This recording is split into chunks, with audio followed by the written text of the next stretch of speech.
Two bridges along I-24 have damage caused by a truck.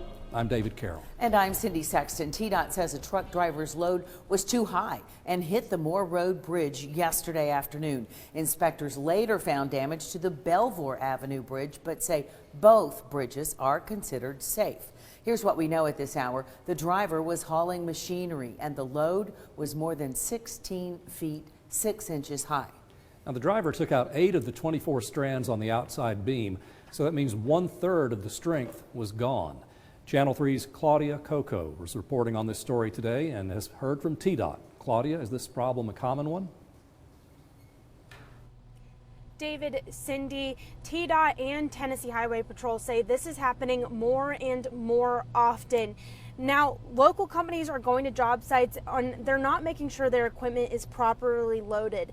This incident was so bad yesterday that it severely damaged the bridge and shut down I-24 eastbound for 12 hours. Go over there and measure to the top of those hydraulics and measure it to this right here, right there. Lieutenant John Harmon with the Tennessee Highway Patrol is demonstrating how to measure a load similar to the load that hit Moore Road Bridge Tuesday, backing up traffic for hours.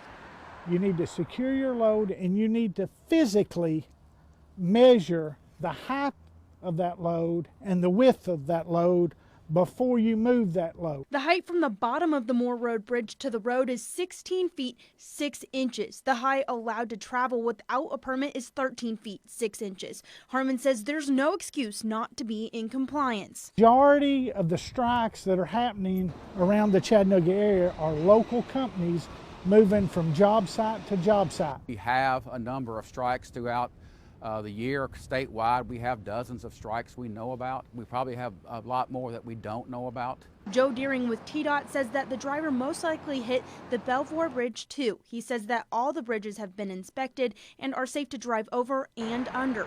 They're going to look at temporary fixes for the bridge. Moore Road Bridge is scheduled to be replaced in phase 2 of the I-24, I-75 interchange project that will start sometime in 2021. Beverly Cross, the driver in Tuesday's incident, was cited according to THP, and any drivers caught carrying oversized loads are in for some penalties. The driver is subject to fines, and at that point in time, the Tennessee Highway Patrol would place that vehicle out of service and park it at a location safe off of the roadway. Lieutenant Harmon says the driver could have been in compliance if the equipment was loaded properly. TDOT is working with the trucking company to see what it will cost to fix the bridge. Live in Chattanooga, Claudia Coco, Channel 3 Eyewitness News. Thank you, Claudia. You may remember a truck with an oversized load was also responsible for a barrier collapse at the I-75-24 interchange last April. The collapse was